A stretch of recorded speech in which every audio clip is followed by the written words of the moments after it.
3 summers ago I was staying in a caravan a long way from the nearest city. It was usually pitch black at night. I had given my word that I would not smoke inside, so at 1 a.m. I stepped outside for a cigarette. After a few minutes of standing in the darkness, I realized that I could see my hand quite clearly, something I'd noticed that I could not do on previous nights. So I looked up, expecting to see the glow of the full moon. But the moon was nowhere in sight. Instead, there was a long glowing cloud directly overhead. The Romans called it the Via Galactica, the Road of Milk. Today we call it the Milky Way. For those who missed the lesson at school that day, the basic facts are these. Remembering that 1 light year is equivalent to 6 trillion miles, our galaxy has a total diameter of somewhere around 100,000 light years. Our Sun is located towards the edge of one of the galaxy's spiral arms, about 26,000 light years out from the central bulge of the galaxy. It takes 200 to 250 million years for the Sun to complete one orbit of the central bulge.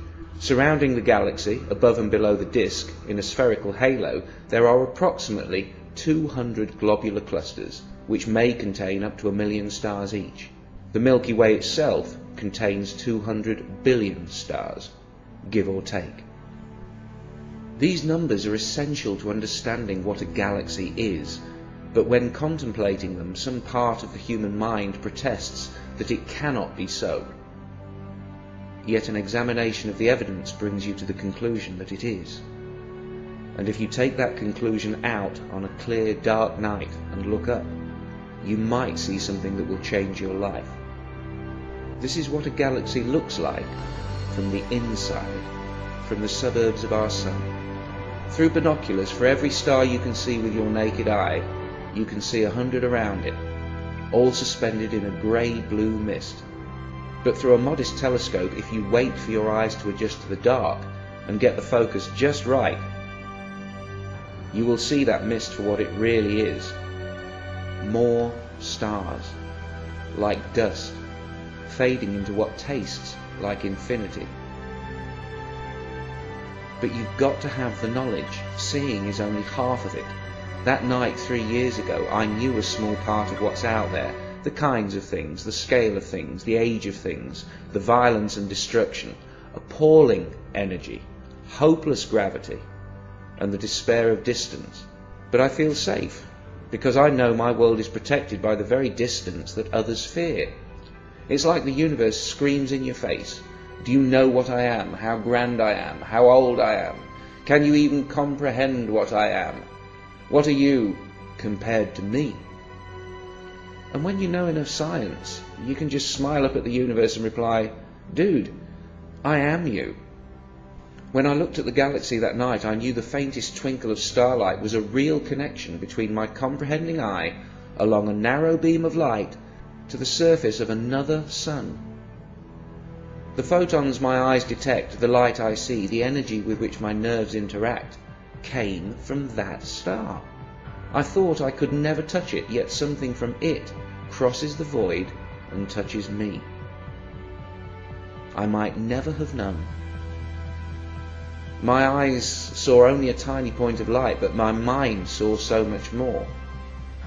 I see the invisible bursts of gamma radiation from giant stars converted into pure energy by their own mass, the flashes that flashed from the far side of the universe long before Earth had even formed. I can see the invisible microwave glow of the background radiation left over from the Big Bang. I see stars drifting aimlessly at hundreds of kilometers per second, and the space-time curving around them. I can even see millions of years into the future. That blue twinkle will blow up one day, sterilizing any nearby solar systems in an apocalypse that makes the wrath of human gods seem pitiful by comparison. Yet it was from such destruction that I was formed. Stars must die so that I can live. I stepped out of a supernova. And so did you.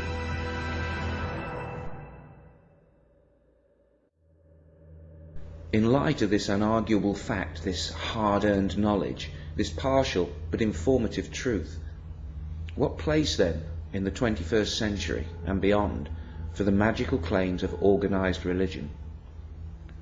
The first religions were primitive by any definition. For reasons of limited population, communication and plain old geography, they never grew to be anything other than a local concern. But religions mutate in time and grow in sophistication as each generation of holy men learn what works and what doesn't, what makes people obedient and what causes rebellion, what ideas people can easily escape and which will haunt them until they have to pray just to stop the nagging fear.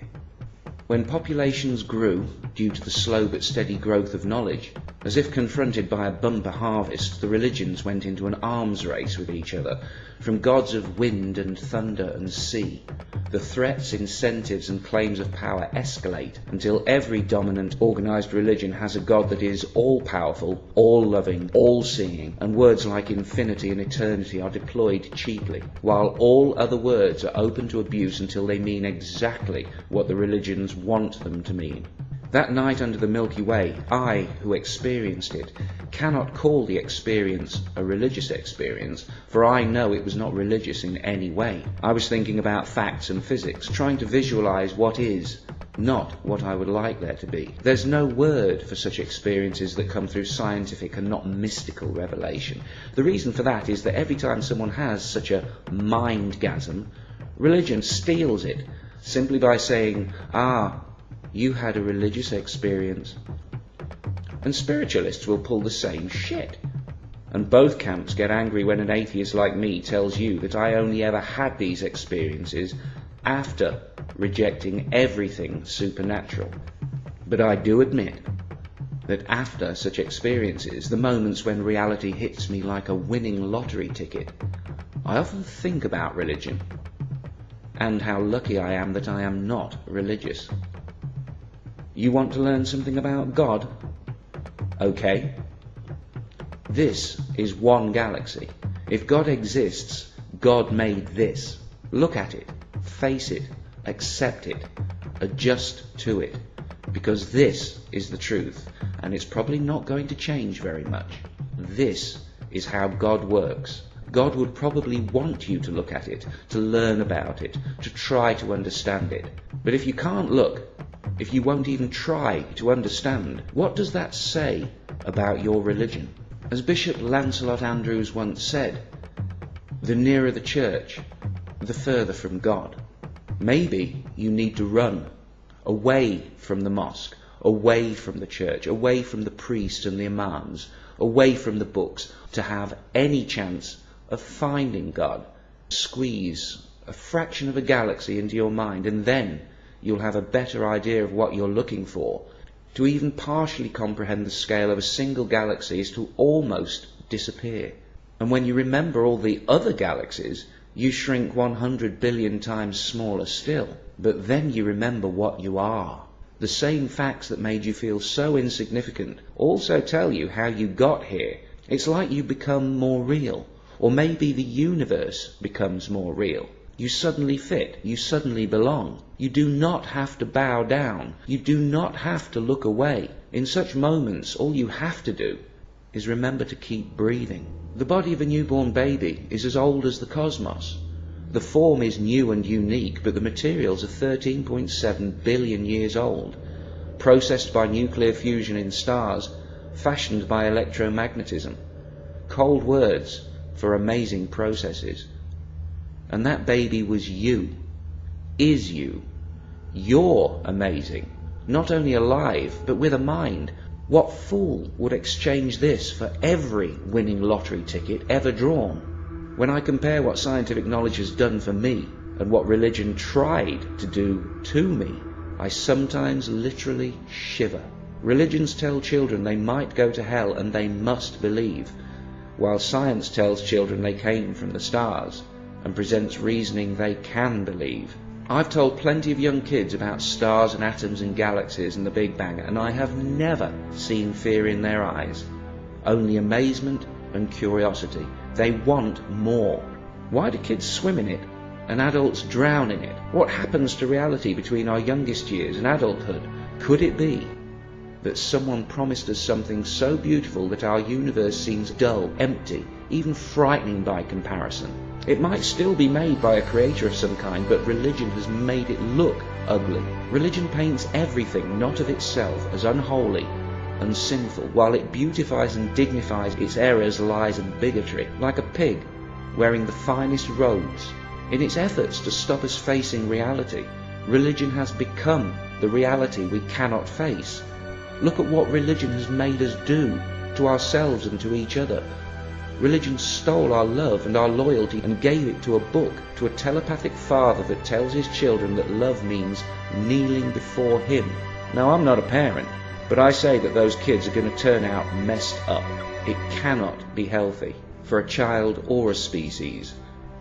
We were told long ago, and for a long time, that there was only the earth, that we were the centre of everything.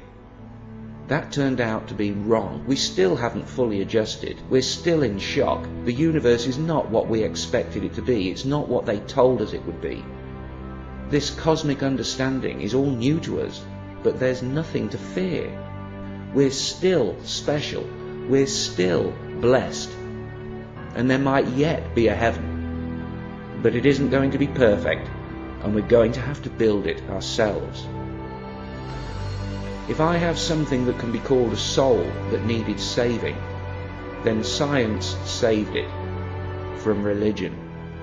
Some people find it really very depressing that the universe can only support life for another 30 billion years. 30 billion years. Are you fucking kidding me?